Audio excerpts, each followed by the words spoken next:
Now, welcome back to Broader Financial Future to all my future millionaires out there and BFFs. Hopefully, you're having an amazing day so far. If you own AT&T stock, not so much. But that's what I'm going to talk about today. Is it time to buy, hold, or sell AT&T stock? I'm going to talk about what I'm going to do with my shares. Do I have the diamond hands? We'll find out. So you don't want to miss today's video, so stay tuned.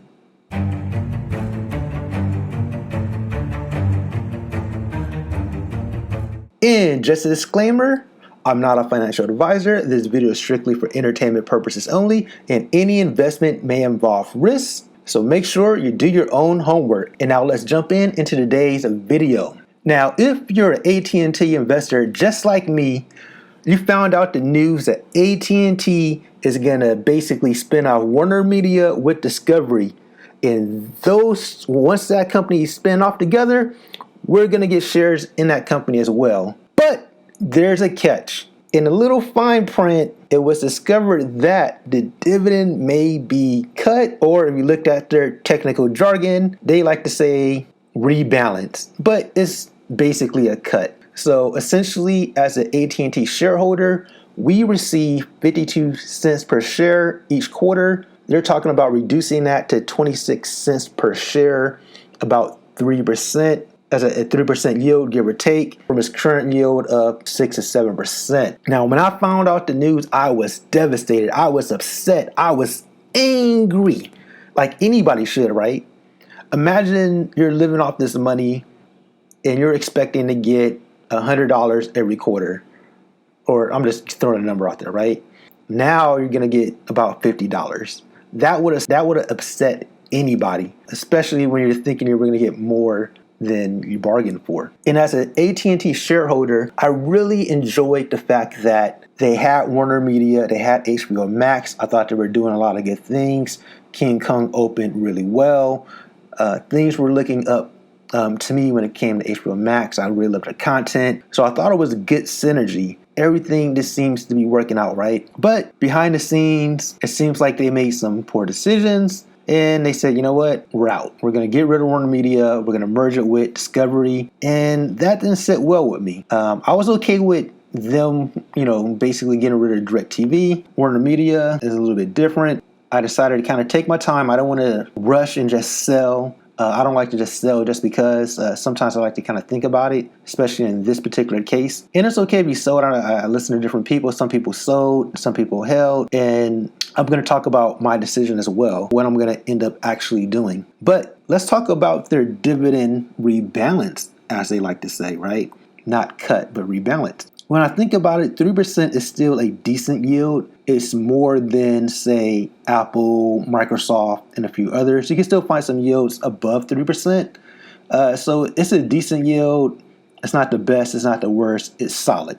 But when I look at companies like Ford, Delta, and Disney, who actually suspended their dividends last year, and some of them never came back yet, I can't really be too upset with this decision with AT&T. Yes, I'm upset and angry, but they still plan on consistently paying a dividend. To me, that's important. I don't care being reduced. Oh, I do care having the dividend reduced, but I think for this company, it was important to kind of lower their debt. So that's the reason why they're doing it. When I listened to the call, everything they said was solid. It makes sense why they're doing it, right? Just getting over that initial shock, especially if you watch my other video when I talk about how much money I made in dividends in the month of May, that's going to be cut. I nearly made $80 in dividends with AT&T in the month of May. This time next year, that might be $40. That's a huge cut. Now imagine someone in a retirement and they're actually living off this money, and you have to tell them, hey, tough luck, now you're getting half, right? So that really sucks for the shareholders, but I understand why they're doing it. And then when I look at other companies who suspended their dividend, can I be mad at them when, these other companies completely suspended it or cut it, period? I can't. And another company I want to bring up too is, well, actually I can, but another company I want to talk about as well is Pfizer. Now, the reason why I want to talk about Pfizer is they basically went through a similar situation, right? Now, in 2019, Pfizer announced it planned to spin off its Upjohn unit and merge the business with Mylan. Now, this transaction closed in 2020 of last year. So if you own Pfizer, Pfizer shareholders got 57% of the new company Viatris, while Mylan shareholders own 43% of this new company. Basically, since the beginning of the announcement in 2019, Pfizer stated that they were going to reduce the dividend payout after basically merging Upjohn with Mylan, because Upjohn basically contributed 20% of Pfizer's total revenue in 2019. So you can see why they had to potentially lower their dividend, right? Because they no longer have that business, they're not going to get that free cash flow to kind of pay out the dividend. So that was the plan. Basically, once Viatris introduced their dividend and paid out the shareholders, Pfizer was going to basically stop. That did not happen. Let me tell you what actually happened. So as a Pfizer shareholder, I received 0.12 shares of Viatris in November for every share of Pfizer that I own. Pfizer maintained the dividend, and then in May, Viatris declared a dividend for June, and in June, I'm going to receive a dividend from Viatris as well. In addition, Pfizer announced that it's going to maintain its dividend and they're not going to cut their dividend. So what's basically going to happen is I receive extra shares in Viatris. I'm getting dividends from Viatris. In addition, I'm getting dividends from Pfizer at its current rate. Why am I bringing up Pfizer and AT&T? Well, we don't know what's actually going to happen, right? We have an idea based off the announcements, the press releases, and so forth. But anything can happen when everything is said and done. So right now, do I expect Warner Discovery to pay a dividend? Absolutely not. But there's a slim chance they might.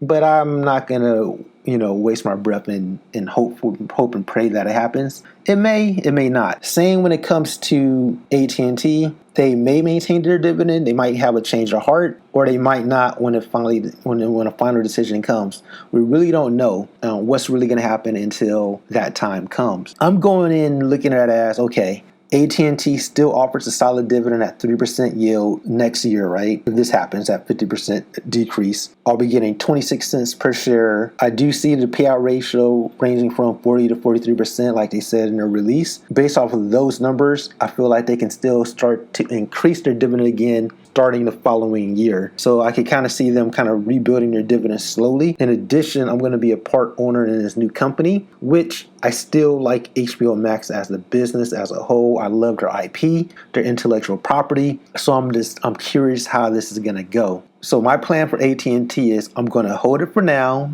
Based off any new information, I might sell. But currently, I'm going to keep it the same. I have no plan for this money.